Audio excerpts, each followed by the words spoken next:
think we have our players ready here. Yeah, let's get down there.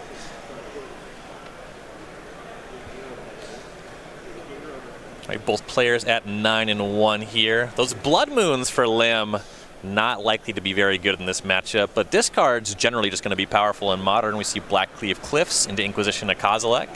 Take a look at a hand of Crash Through, quick read of that one. Lightning Bolt, Runaway Steamkin, Light Up the Stage, and Manamorphose, along with a Mountain and a Fiery Islet. So there's only one creature in this hand, which generally is where you would go with the discard spell. For sure. The Runaway Steamkin seems like the obvious pick because it is a way for Fred Kelley, and we have these names backward to get them fixed for you. It is the easiest way for him to gain a significant advantage over the course of the next few turns. Something like Light Up the Stage is a bit harder to turn on. When you're having to burn a lightning bolt to the face or something like that to get it turned on, it's not nearly as good. But if Lim actually has a ton of removal spells in hand, letting him keep the Runaway Steamkin is not a huge deal. It's pretty hard to gain advantage if you don't get to untap with it. Yeah, Light Up the Stage ended up being the take. That was the one potential source of card advantage in the hand. Mountain Go will be the turn 1 for Kelley. Because the Steamkin's in hand, no incentive to really cycle the Crash Through on turn 1. See what Lim can do on turn 2. Starts by sacrificing a Bloodstained Mire. Finds a basic swamp, so 19 will be the life total. Yeah, he knows about a Lightning Bolt in Kelley's hand, and it looks like he's about to just run a Dreadhorde Arcanist into it. Maybe he's just trying to protect his life total as the game progresses. Maybe he has just more creatures and wants to churn through all this removal. Yeah, so there's Dreadhorde Arcanist, just immediately puts his hand on it, knowing that Lightning Bolt's coming, and Arcanist does catch the bolt. Turn 2 for Kelley. There's Fiery Islet, presumably the Runaway Steamkin coming down. It is, both players at 19. Now, it'd be pretty big here if Lim has something like Liliana the Veil to really punish this tap out. Sunbaked Canyon, land number 3 for Lim, and Colligan's Command. That is a heck of a play here. Shock your Steamkin, pick up my Arcanist. Yeah, that's a big deal. 2 Colligan's Commands in the main deck. Nice little value package. Kelley's picked up a Monastery Swift Spear. Cast that and then pay 1 life off the Islet for Crash Through. Goes to 18. Finds a 3rd land. He'll play Mountain. We know about a Manamorphose in hand. There's another Crash Through. Draw a card off that. So now the Swift Spear gets to attack for 3. Lim to 15. Pretty good recovery. Probably wants to follow this up pretty quickly here with something like Bedlam Reveler just to refuel. John is going to try to grind him out. I know he has a Bedlam Reveler of his own in hand at least. So he's going to be looking to do basically the same thing. Lim goes to 14 to recast that Dreadhorde Arcanist as well as Fatal Push to Monastery Swift Spear. Kelley will start his turn with a Manamorphose. 2 red mana off of that one. So now Lim does not know any cards in the hand.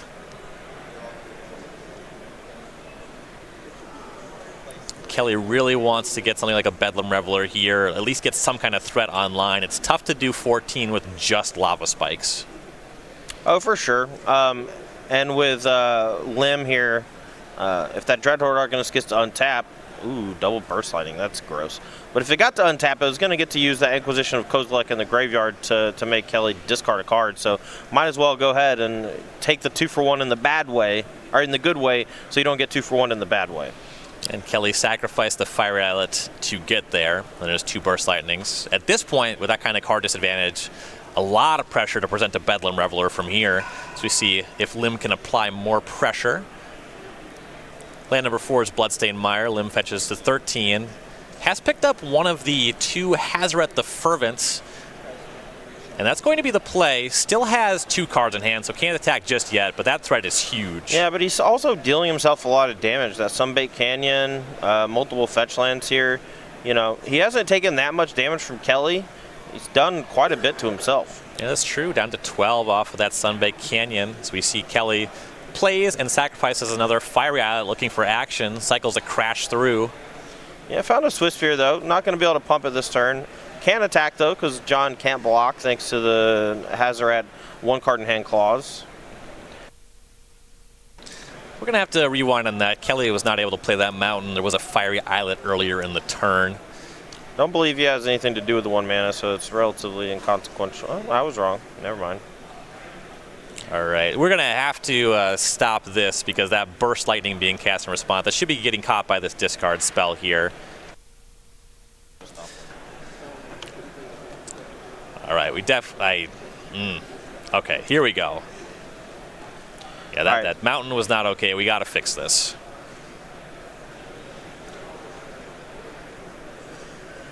So what happened? Fred Kelley just like played and immediately sacrificed the Fiery Islet. It's a common play pattern with players when they're kind of flooding out.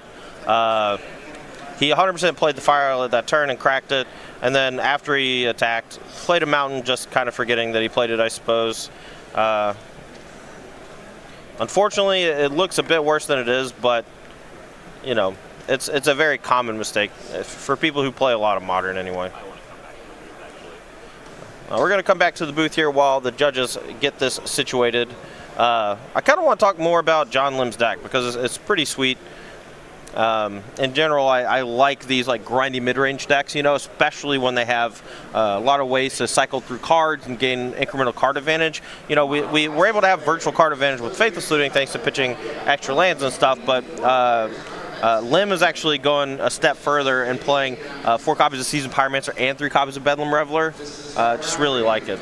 Yeah, it sounds like we do have a resolution, okay. So we can go ahead and get back down to the match. We'll confirm with our spotter here, see what the ruling actually was. We'll go ahead and get back down to the match here and see what happened.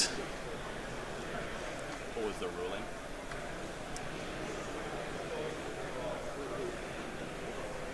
We'll get to...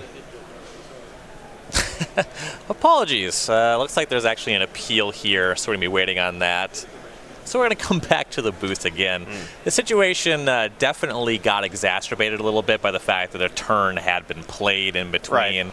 Needed to be stopped a little bit faster there. Yeah, unfortunately, just something that we kind of missed. It's possible that the game has progressed too far with too much information gained. But, you know, we're going to let the judges handle that. That's not our job to discern. So you were mentioning the combination we have, kind of Bedlam Reveler working in Lim's Rakdos mid-range deck. It's got your value engine, very similar to the old Mardu builds. A little bit of tension in the deck, though. We saw Hazoret deployed there. Yep. There was 2 cards left in Lim's hand, and they were both Bedlam Reveler, which does not actually play great with Hazoret.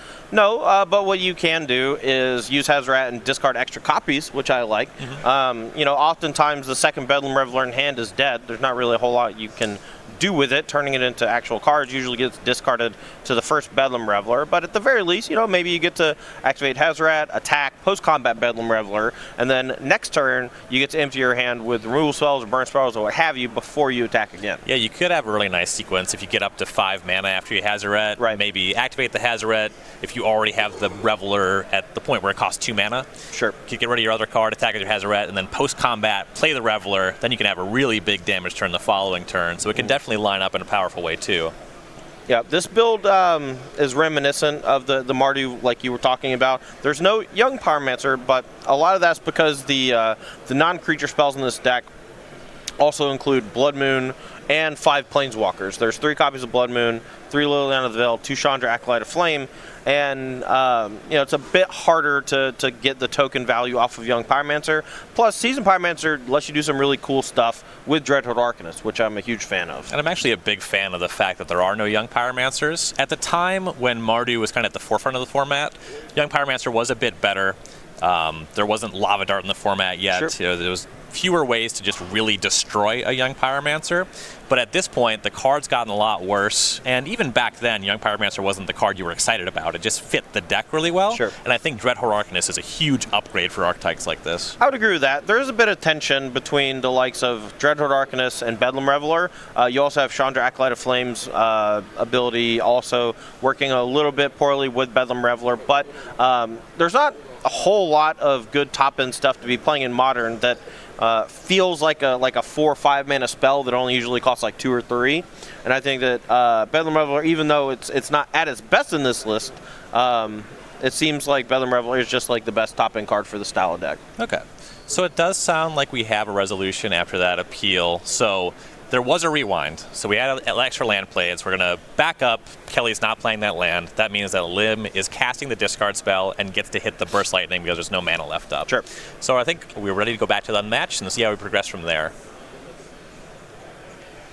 All right, so heading back down. So we get the position. We're talking about Lim has his Hazoret and 2 Bedlam Revelers in hand. Next time that they do that, make sure that they pause the match so that we don't miss some stuff that's happening. All right, so we'll try to figure out exactly where we are. Life total is updated. Kelley at 18, Lim at 9. So the Inquisition hit the Burst Lightning. Looks like John Lim has discarded one of the Bedlam Revelers on the previous turn to be able to attack with the Hazoret.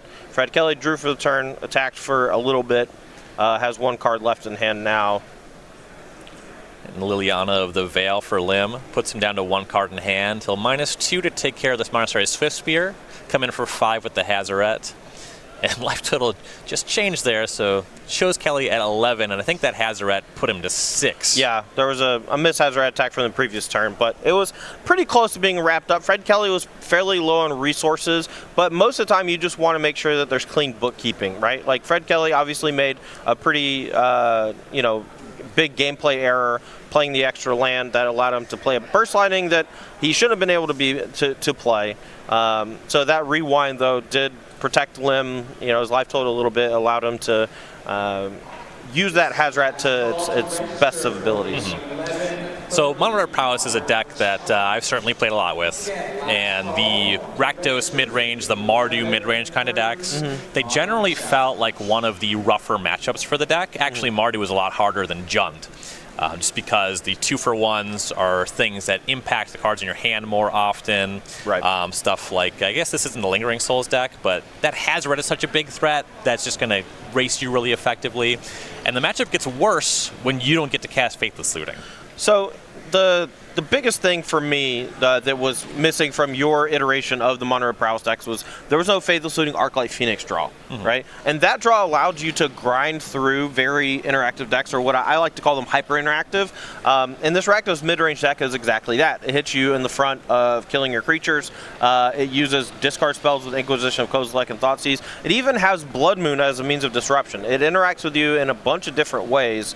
And for a deck like Prowess, if you're going ABC with creature, a couple burn spells, the burn spells are not nearly as powerful in that iteration as they are in normal burn decks because you're playing stuff like Lavadar, sometimes Gutshot, and those, when you don't combine them with the creatures, are relatively lackluster. So when you have your matchup against Rakdos midrange or Mardu or whatever, if they kill your 1-mana Prowess creatures, your deck stops to function as normal. And all these factors together just put so much pressure on the Prowess deck to have exactly a Bedlam Reveler draw. Right. And Kelley's only playing 3 because it's worse without Faithless Looting. Correct. And it's not just the fact that you want to register fewer, it's that your deck has less velocity towards assembling a Bedlam Reveler hand. Exactly.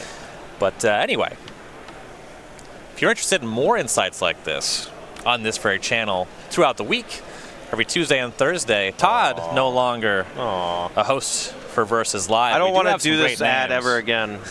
Me personally, it just makes me sad.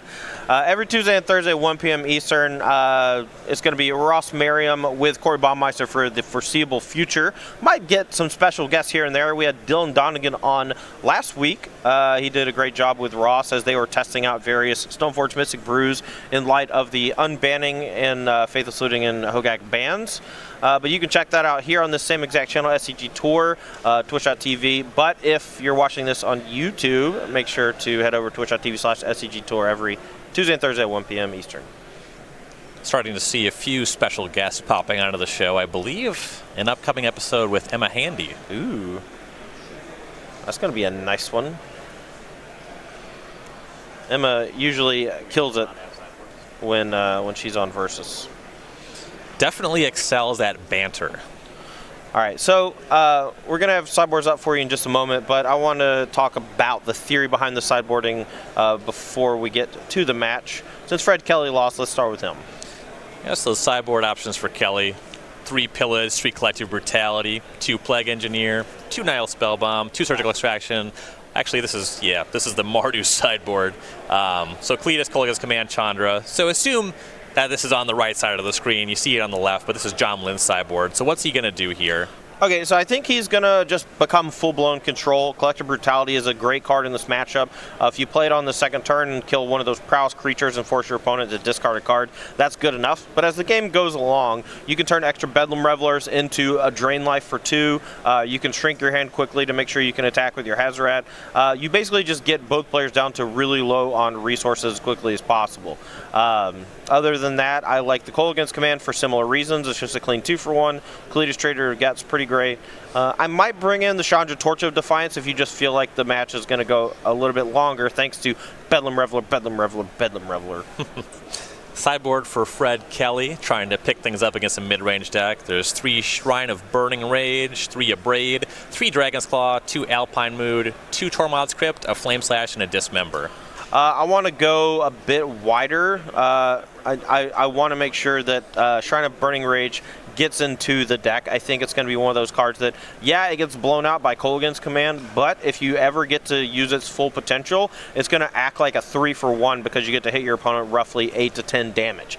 The Abrades I don't think are worthwhile. There's not enough creatures to kill, but Fred Kelley might disagree. You know, cutting the Lava Spikes for a Braid seems like it's okay because you get to make sure Dreadhorde Arcanist isn't a big deal. And if you expect Dragon's Claws from your opponent, which a lot of these red decks are playing in the sideboard, Braid does have that double duty usage. Looks like Kelley taking a mulligan for game number 2, already down a game. These matchups definitely feel hard and have gotten harder for the Prowess deck. Yeah, mulligans don't help either. It's just going to come down to how many Bedlam Revelers and light up the stages Kelley draws, because if he's able to maintain that velocity while he's ahead by just hitting that string of draw 2, draw 2, draw 2s, then he could potentially overwhelm Lim's Rakdos midrange deck. Something that I'm trying to figure out for the Prowess deck, I think now that you don't Faithless Looting away against extra lands, I want some kind of Haymaker for a matchup like this. Sure. Something like Saheeli Sublime Artificer is kind of what I'm leaning. It would be really nice to have that in a matchup here. No, for sure. Some Planeswalker that has that kind of dual nature to fact where it kind of runs your opponent over while also being a must-kill. I could actually see Prowess picking up some of these Chandra Acolyte I was Flames. actually about to say exactly the same thing. I don't think Acolyte Flame is all that bad, especially in a deck that's very heavy on 1-mana instants and sorceries. All right, looks like Kelley has kept on 6. 1 card going to the bottom here. All right, start off here with Fred Kelley. Soulscar Mage is a pretty nice one. Yeah, starting on a Prowess creature, always where you want to be. I kind of feel like in this matchup maybe we should switch roles, right? Just because you're the Prowess guy. I mean, yeah, if you want. Yeah, sure, why not? Okay, John Lim here, going to be fetching up a Blood Crypt and casting Inquisition of Kozilek.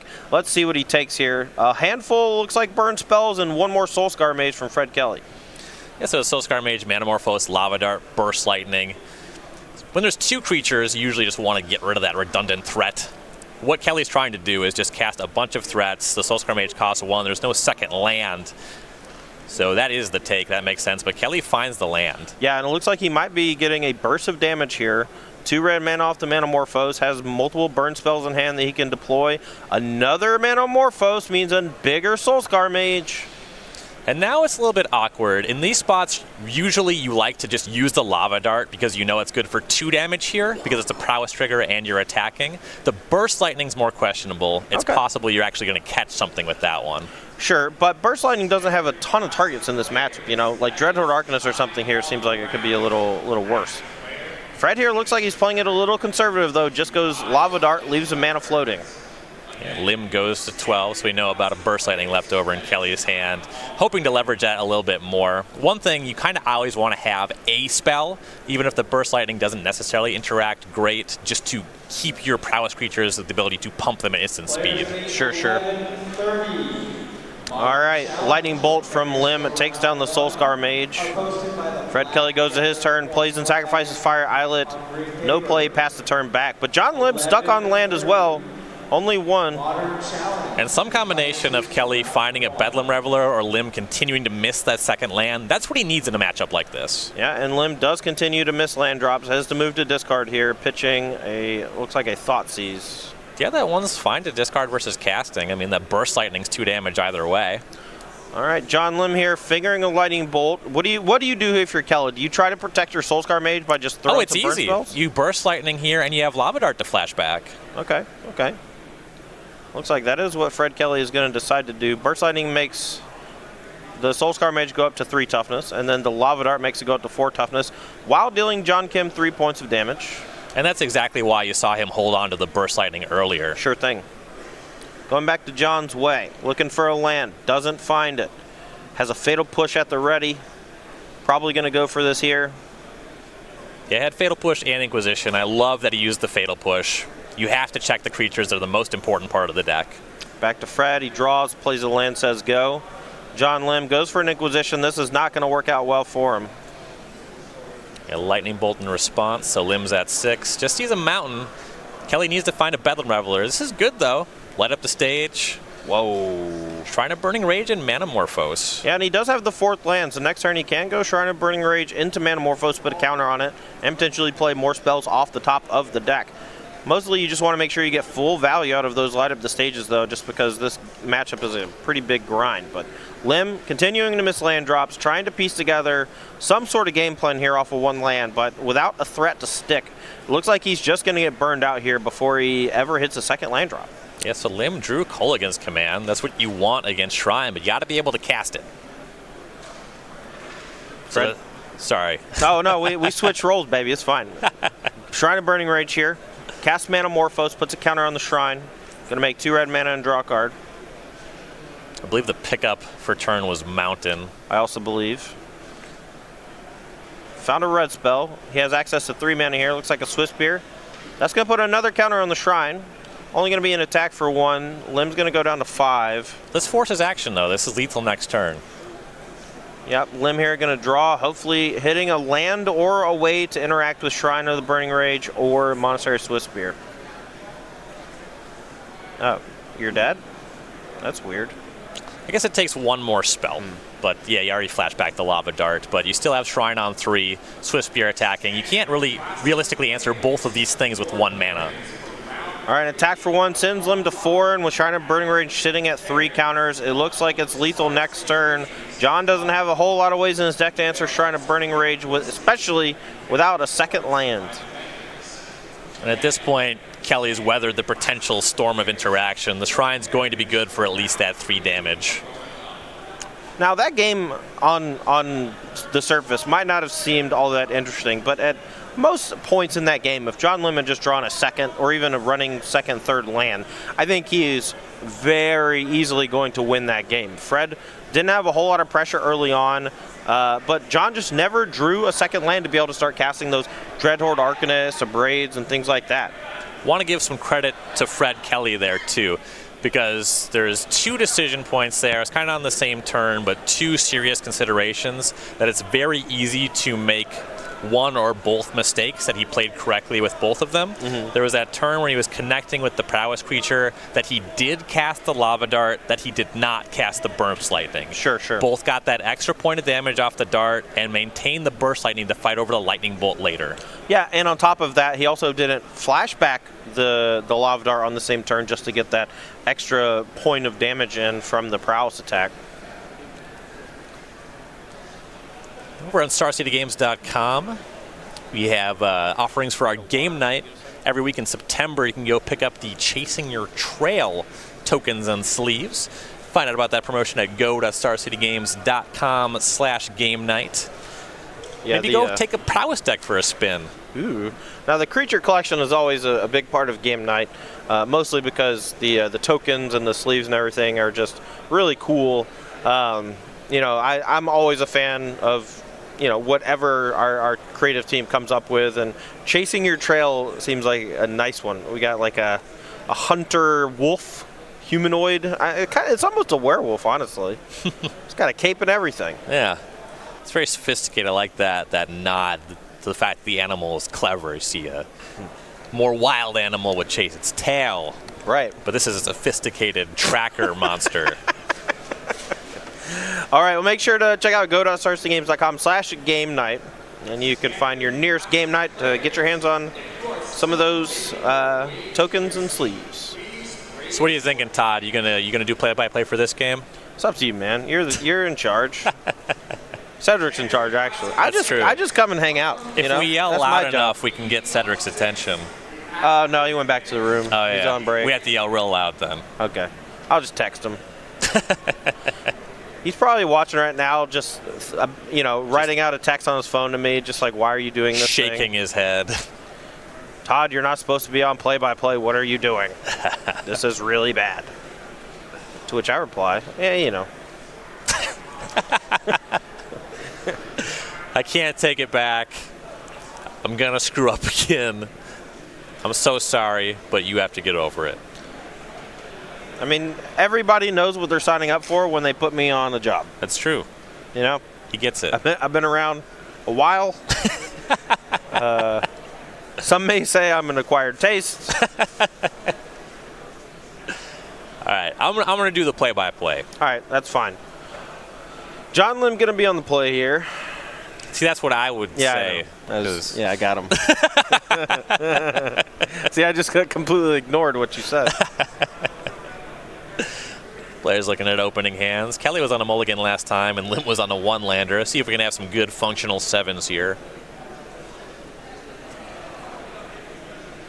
Right, players keep it on 7. Black Cleave Cliffs for Lim. No discard spell this time, and no one drop for Kelley, just a mountain. No, but Lim already better off this game than he was last, where it has a second land drop. Turn 2, we have a Soulscar Mage for Kelley.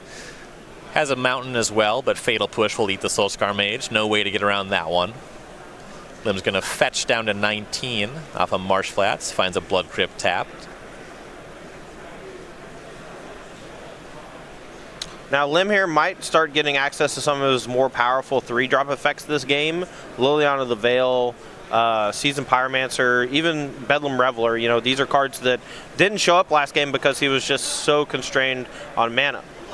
And I think a lot of players are really feeling this new London Mulligan rule and haven't really developed those types of mulliganing skills yet like they had in the previous format.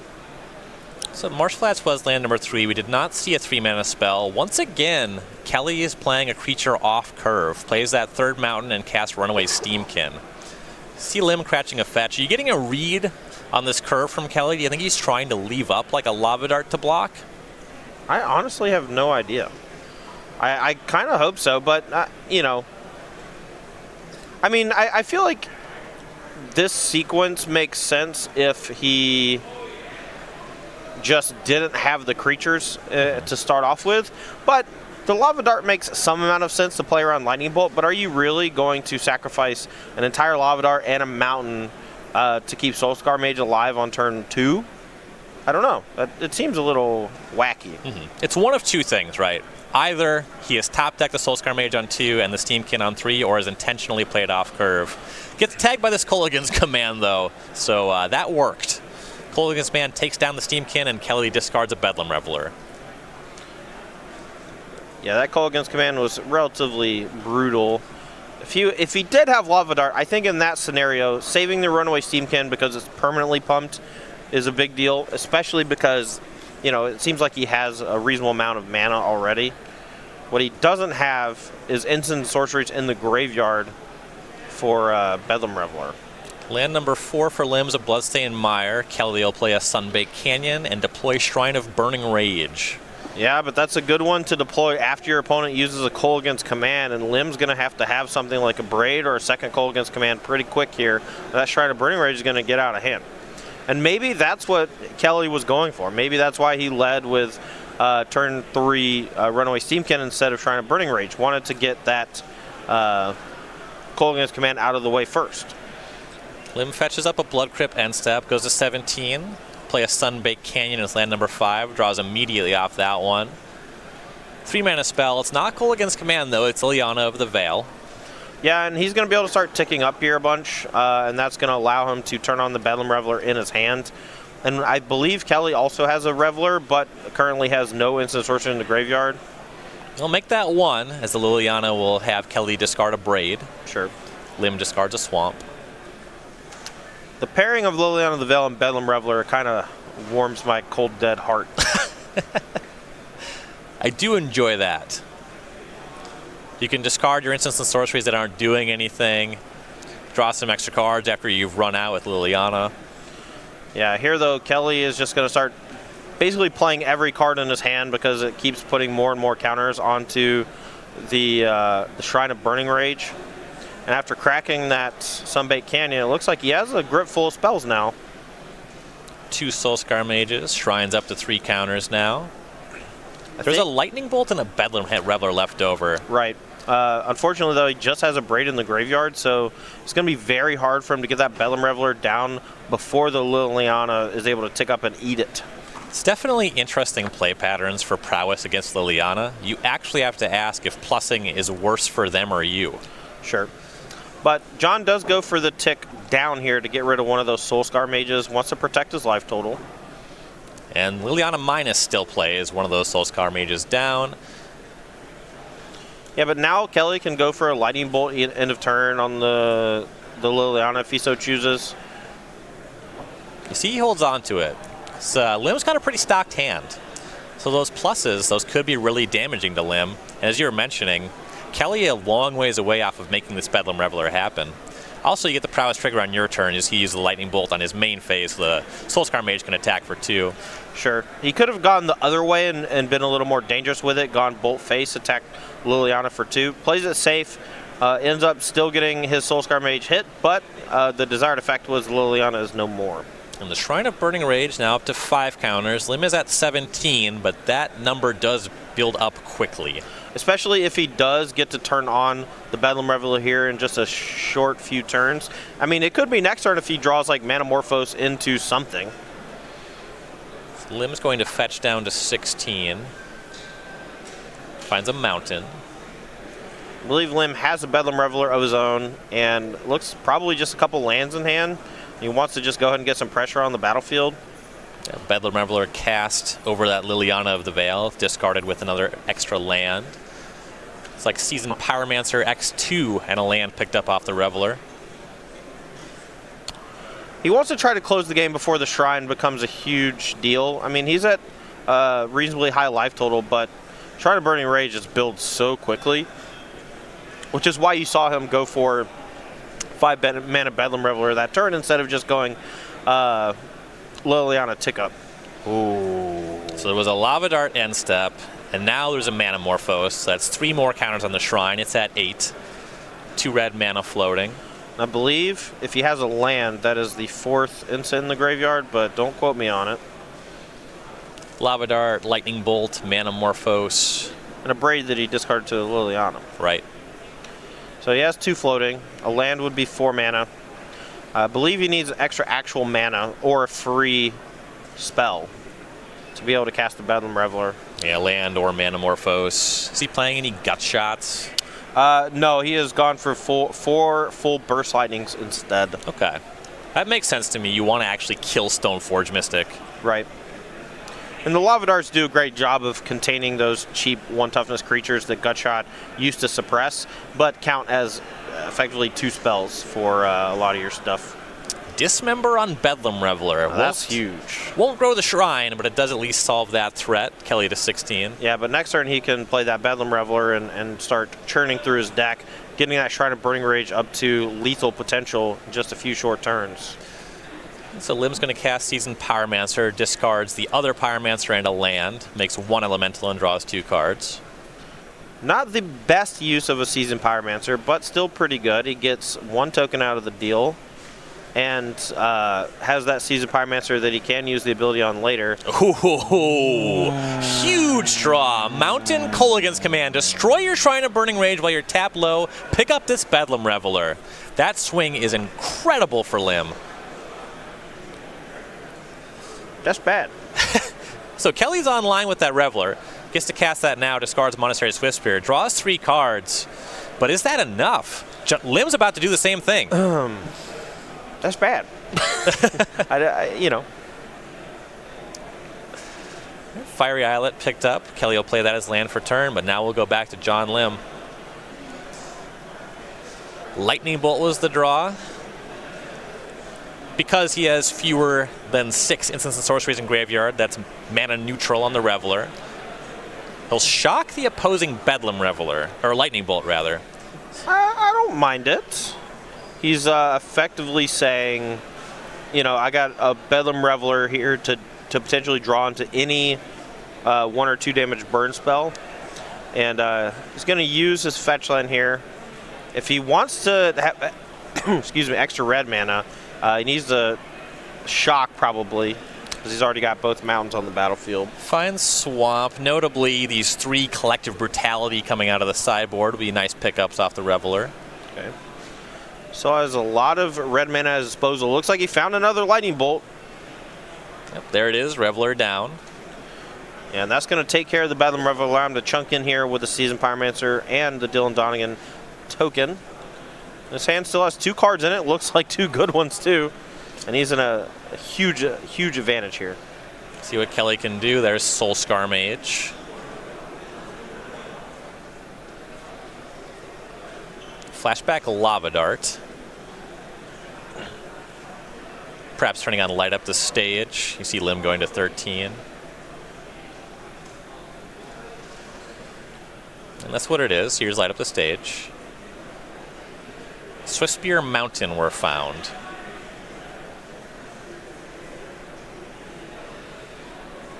Yeah, Fred's trying to dig himself out of this one, but he's already gone through a Bedlam Reveler. No, he's already gone through 2 Bedlam Revelers, actually. One was discarded early on to that first Kolaghan's command. And here, you know, he's basically left with Light Up the Stage doing a lot of heavy lifting.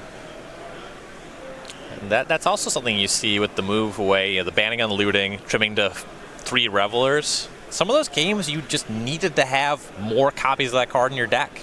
Sometimes it takes all 4. It makes sense to cut them. They're a lot worse without looting in your deck. Yeah. But you feel them in games like this. See, I kind of want to go the other way. I want to go 4 Bedlam Reveler, 4 Seasoned Pyromancer, 6 to 8 Ritual effects. That's what I want to do. Yeah, that's an option. Look, I know it's not good. You don't got to tell me. No, I'm not ready to say that, actually. I think that's something worth trying. I just haven't had an inkling yet. The format is still young. Well, Fred Kelley's about to get bashed here. Lim has access to a Chandra Seasoned Pyromancer, and he can cast the Hazoret. That'll leave him with 1 card in hand if he so chooses. Allows him to attack with Hazoret and the Bedlam Reveler and maybe the Seasoned Pyromancer. Might get in a little trouble if Fred Kelley's last card is something like Lightning Bolt. So Kelley has 2 blockers, did cast that Monastery of Swiftspear.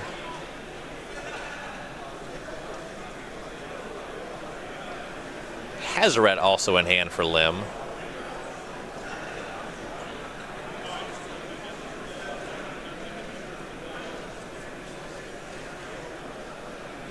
So here's Chandra, Acolyte of Flame.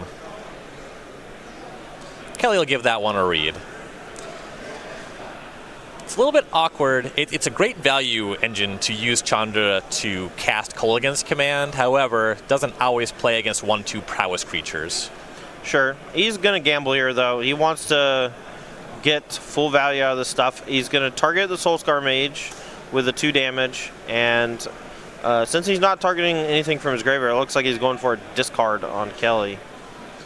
And it was a 2-mana spell. Manamorphose hits the bin, as does the Soulscar Mage. Yeah, and that's going to pump Bedlam Reveler by 2. That's going to be a 5-power attacker here. Chowking in. Kelley to 8. And there's that Hazoret left over for Lim. Going to be a lot of damage coming through next turn, too. I think they're confirming Prowess trigger off of the Kolaghan's command that Chandra gave. But yeah, that should be good for 5 damage as I understand it. Yeah, so there's a little bit of wonkiness in the invisible trigger rulings. Even if you say the word trigger, that doesn't always translate to it happening. Once something changes, like life totals or something like that, if you say the wrong number, like if he had said, all right, you take 4, and then after like a half turn goes by, he says, oh, I mean, you're supposed to be taking 5. You know, I did say trigger. That doesn't really count because you didn't say it when it actually ended up mattering. So it looks like 4 did come across. So Kelley is at 9. But that's going to be it. Fred Kelley taps out here. John Lim and his Rakdos mid-range deck. I don't want to call it a pile because it's not bad, but it is just kind of like a mishmash of sweet cards. Rakdos Love trade it. binder. Yeah, I mean, Liliana of the Veil, Chandra Acolyte of Flame, Blood Moon, Bedlam Reveler, Dreadhorde Archons, a bunch of really powerful new cards. Even Seasoned Pyromancer, Dreadhorde doing a lot of work here in this matchup, and John Lim takes it pretty easily there against Fred Kelley at 2-1, only losing the game where he got stuck on 1 land. I like the